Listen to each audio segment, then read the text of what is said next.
Today on X-Play, Kung Fu, and nudity in CyGirls. And something gets lost in translation in Mobile Suit Gundam Encounters in Space. Whose rectum is that? Did he say rectum? It's game time. Please welcome the hosts that stay crunchy in milk, Adam Sessler and Morgan Webb. Yep, some of them are soggy. We're crunchy. Welcome to X-Play. On today's show, we have Mobile Suit Gundam. Yes, giant robots piloted by anime teens in space. And a wave riding game for fans of aquatic fun. And we have a racing game with licensed cars that actually show damage. Plus the re-release of a survival horror classic from the Dreamcast. Now, how has it held up after all these years? But we kick things off with something the fanboys really seem to enjoy. Scantily clad women. It's all you, Adam. Thank you, Morgan. Konami's new game, CyGirls, is based on a line of attractive, anatomically exaggerated action figures. There's a busty thief and a busty ninja. And, oh, just watch this review.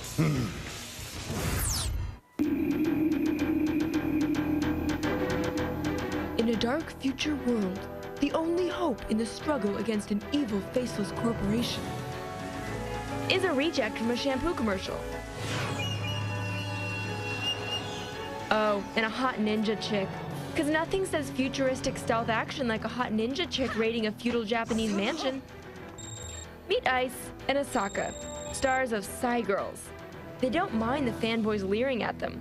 Really. We are nothing but puppets anyway. They use us up and throw us away. CyGirls gets its name from the character's ability to dive into cyberspace to retrieve files nobody can get from the outside. And not even the best hacker in the world can get in from outside. Didn't I just say that? I'll make sure to charge them plenty for this. And yes, if you play this game, you'll pay too. To get to cyberspace access points, you have to negotiate dozens of bland corporate hallways, filled with dozens of bland corporate guards and cute robotic vacuum cleaners. Which, taken by itself, would be mildly amusing. Ice is a crack shot, and Asaka has some kick-ass finishing moves.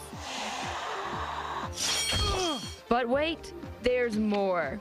You also get lots and lots of annoying puzzles. It didn't do anything, huh? Okay, well, then let's run over here and try this switch. Okay, now we're in business. And here's where the game comes to a screeching halt, over and over. You remember the control room on the way here. Go back there and operate the shutter. In what can best be described as completely ass-backwards level design, you are forced to backtrack huge distances over and over to find some random switch or another. Piece of junk! Yeah, our thoughts exactly. But when you finally do find the advanced computer terminal hidden in the feudal Japanese mansion, you get a few minutes of the best this game has to offer. The cyberspace levels are a welcome change, giving you all sorts of neat cyber superpowers to play with. But they are very short, and then you're back to the bland corporate hallways to hack your way through a few more guards. Really, really smart guards. Hey, you never know what's gonna jump out of that corner. And what's with all the robotic vacuum cleaners? It's kind of sad when the best product placement your game can get is the Roomba. Let's not be any more stupid than we already have been, alright? Time to wrap things up, so we're just gonna hit one more switch puzzle and let loose a 2 out of 5. In an interview with Play magazine, the costume designer for CyGirls said, and I quote, "When a female character's level of skin exposure is high, users will tend to view that character as stupid." So Ice must be dumb as a bag of hammers. But hey, who's to say that a highly intelligent and technologically proficient super spy can't have her bosom hanging out when she's kicking ass?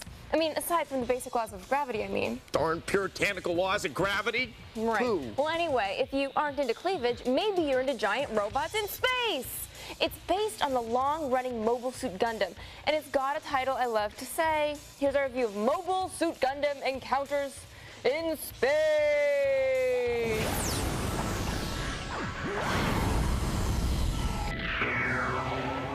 Space. Amuro, Let's do it. Mobile Suit Gundam has been around for about a billion years. There are 80,000 different storylines, plot arcs, characters, and giant robots to memorize. Use the camel and the swammel to get the Trojan horse. So, if you don't have a PhD in Gundamology, Mobile Suit Gundam Encounters in Space is going to be confusing. A battle in North America ends the life of Garma Zabi, a son of the ruling Zabi family. Later on in Asia, guerrilla warfare expert Ramba Ra leads the Zeon forces. Oh good, it's the opening cutscene and I'm already completely friggin' lost. Let's just say that big robots carrying guns, swords, and shields turned out to be the best implements of war the Japanese could think of. Through the fates of war, the Federation ship is crewed and operated by civilian youths. Oh yeah, and they're all piloted by children. Joy. The single-player campaigns followed the events during and after the One-Year War. You don't know what the One-Year War is? It doesn't matter. It's giant robots fighting each other. Whose Rickdom is that? I don't know, dude. You take control of a mobile suit and fly linear missions. Sometimes you'll be whizzing through space taking down targets. This on-rails part of the game plays a little bit like Panzer Dragoon Orta, except not as good. Most of the time, you're given complete control of your mobile suit as you square off against a bunch of enemies. Basically, you just shoot and dodge. Or whack things with a lightsaber and dodge. The shooting part is easy. Too easy, actually, thanks to a targeting system that makes aiming pointless. You could be surrounded by enemies, and your targeting computer will cheerfully zero in on some guy picking his nose halfway across the galaxy. Take that! You can't turn auto-aim off, but that would mean you have to steer your mobile suit yourself. And you don't want to do that because the controls suck. Are you coming? You also have a secondary weapon that has all the power of an intergalactic pea shooter. I can't stay depressed for the rest of my life. Way to look on the bright side, kid. At least during some of the more harrowing battles later in the game, you're accompanied by cheesy J-pop. That's always a plus.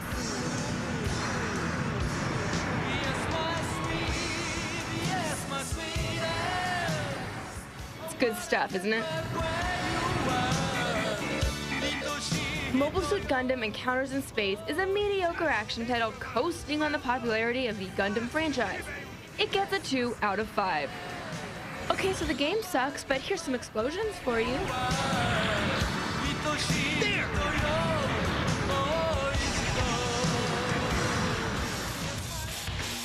That is one catchy bit of J-pop. Yes, my sweet, yes, my sweetest. Hey, let's save it for the single. Okay, Gundam is a game with more explosions than naked ladies. Now, do the CyGirl developers know about this? Well, I hope not.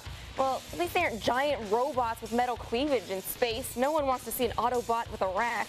Boobies in disguise. Coming up, wave riding in Carve. Yep, that's the real title. Two hosts to rule them all, and in the darkness bind them. It's Adam Sessler and Morgan Webb. That sounds sinister and bondagey. Yeah. Welcome back to X-Play. In our never-ending quest to bring you every extreme sports title the gaming industry has to offer, we once again find ourselves reviewing a wave riding game. Oh, it's one of the first wave riding games since the unfortunately titled Splashdown, Rides Gone Wild. And this one also has a sad title. Here's a review of Carve.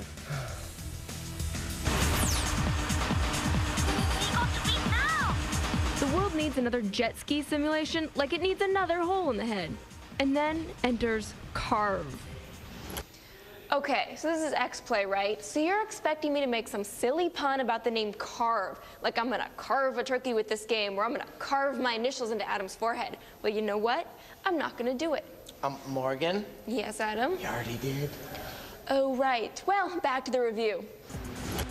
Okay, the action in Carve simply revolves around outpacing opponents and placing as the top-ranked contestant in competitive events. First off, if you're out for an immediate thrill, stick to the quick start or arcade mode. But tournament is where the meat of the experience lies. This is where you'll get right down to the crucial business at hand, unlocking tricks and tracks. Before hitting the surf, though, you'll have to choose a team and alter ego from 4 groups. The Venta are whizzes at pulling off stunts. The Tsunami are the speediest. Para Riders have the strongest defense, and the Inferno are the most effective at ramming. Although every driver is ranked on speed, blocking, and tricks, you won't notice a lot of changes in how a character handles. A bleach blonde white guy in shades? Aggressive African American chick? A lot of originality went into these people. While courses aren't exceptionally large, they do have character. Gunning it through icy caverns, shipwrecked oil tankers, and city canals is definitely fun. Plus, you need to carve around obstacles such as the narrow pathways and destructible crates. Yes, crates. What the hell are crates doing floating in the water? What is this, Jersey's new waterfowl? Successfully doing tricks off ramps or during brief moments of grace awards you speed boosts, known as rush bonuses. Now, there is some strategy to the experience. Whether you're avoiding foes' wakes, which slow craft down, or skirting around colored buoys, which deduct from the lap timer, you'll soon realize carve isn't just a mindless exercise in throttle revving. While the game does have a few aces up its sleeve, like Xbox Live support, this is largely a pedestrian offering in an already tired genre. But given the $20 price tag, there's much worse in the bargain bin. X-Play gives Carve a slightly soaked 3 out of 5.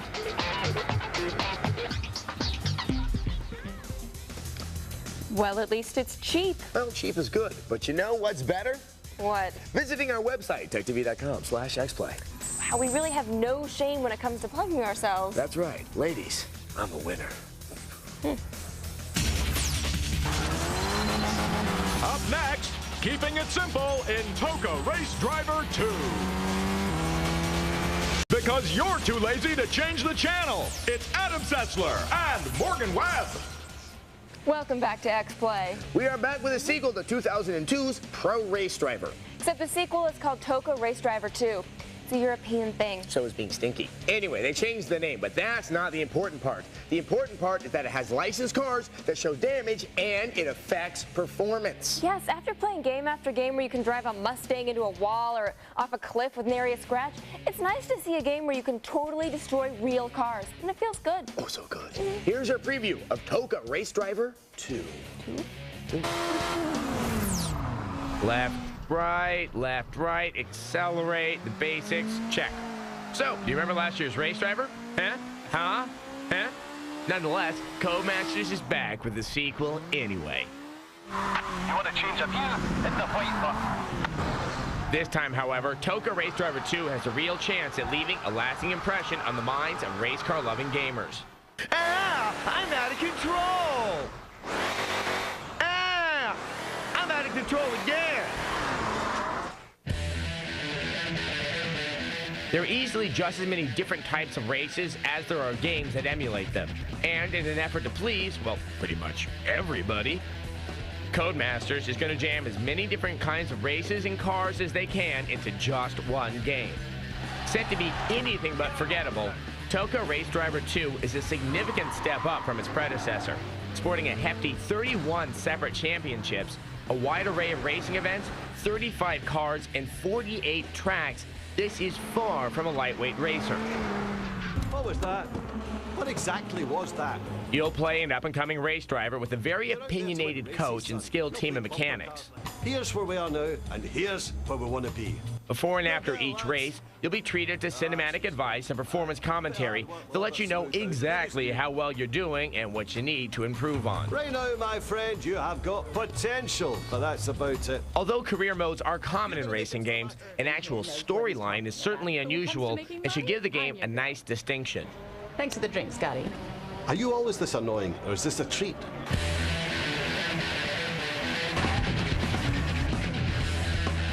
The new game promises an awful lot of vehicles to jet around in, but more importantly, while the physics ride the usual line between simulation and arcade, for once, smashing your car up actually makes a difference with performance. Careful, son. You won't get away with crashes like that.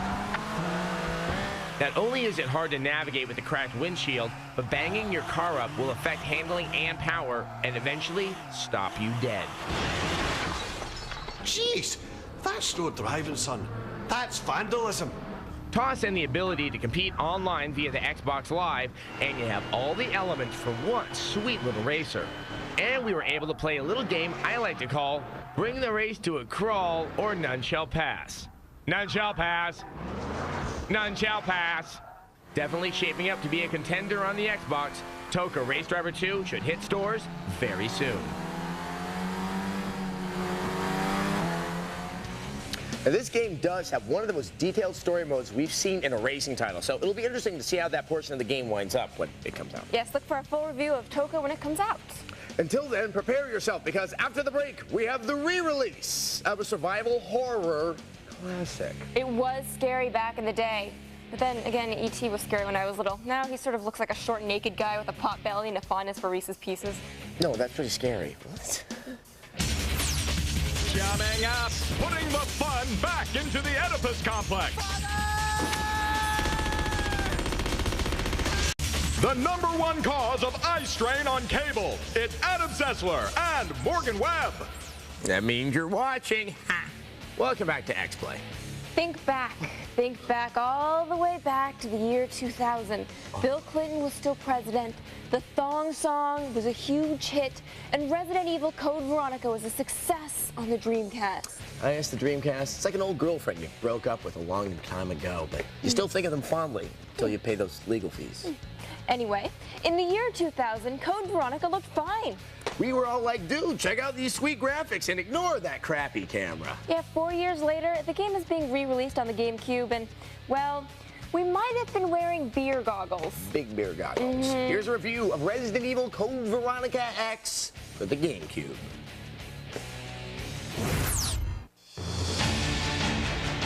Enter an odious realm where evil is always in residence. A horrible world of corporate cannibalism.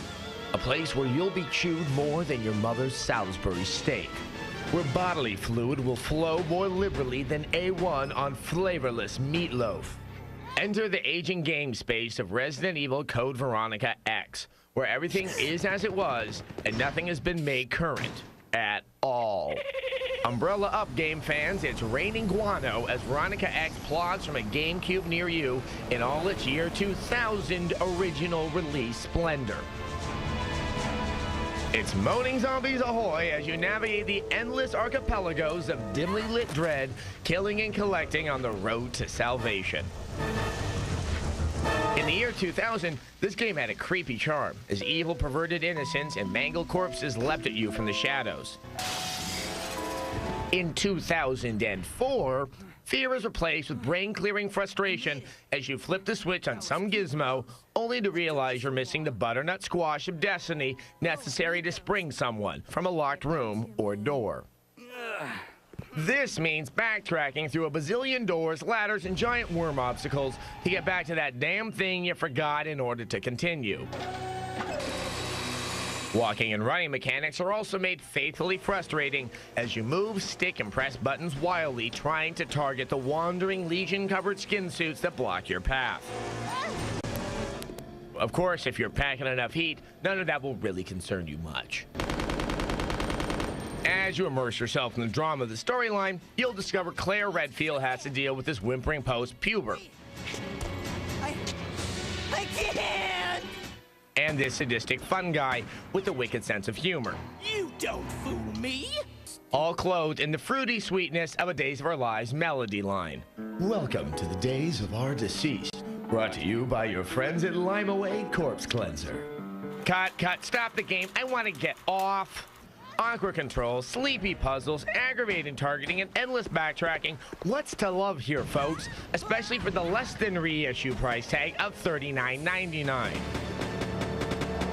For those of you this game gave that creepy feeling to all the way back in 2000, you can have that nostalgia back again. For us, its expiration date is long past.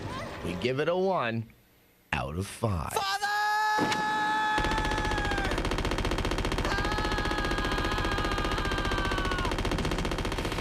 Yep, that's a unique dramatic twist.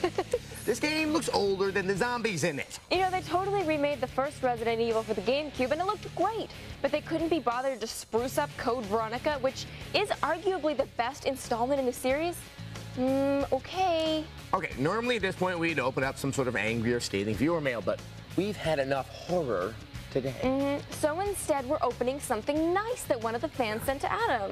A fan sent me something? Have we checked it for explosives or powder or No. knives? No. Today's viewer mail is from Jonathan. He writes, "Hello, Mr. Sessler. My name is Jonathan D. Gordon. I'm one of the nation's top artists. I did this portrait of you a while ago. The chance to create the image of my favorite TV host with a video game spin was just too good to pass up." Isn't that nice? That is nice. So then he sent you this. It's you as Sam Fisher. I like the night goggle look on you. It's very rugged. No, I look like rugged and cool. I mean, I have this look on my face like I could kill you in the shadows all silent, but I'm going to sit here in the corner and preen because saving the world isn't that important to me. Yeah, well, apparently you're wearing brown contacts because Adam sort of has blue eyes, but... I don't really have blue eyes. Well, they're brown. Yes, anyway, I it's do. very kind. You're the first fan to send me a flattering portrait, and it's by one of the nation's top artists. So That's thank you very impressive. much. You don't know how actually happy that makes me. If you'd like to send Adam some fan art of your own, visit our website, techtv.com/xplay, and send him some nice things, please. He likes to be tall and rugged. And yeah, make me feel better at tall. I want a couple of muscles. Yeah. And women draping off of me, like it was like a Now we're a just members getting a only little jacket. ridiculous, Or Adam. maybe like a sweater tied around We're my hitting his neck. fantasy All world. right. Anyway, go to our website. Also, sign up for a newsletter there. Yes, and we have an archive of feature segments, like, of course, Naked Ride-In. Anime porn. And we even have cheat codes. Plus, we have some outtakes. If you liked our Lifeline review, the voice-activated game that had me screaming at my PlayStation 2, we've got a whole lot of extra gameplay from that. It's entertaining if you like to watch me suffer. It actually is absolutely hysterical, and I do like to watch Adam suffer. So go to our website, techtv.com/xplay. Till then, Doodle keep me gaming. something. Just scribble me a happy Good night. picture.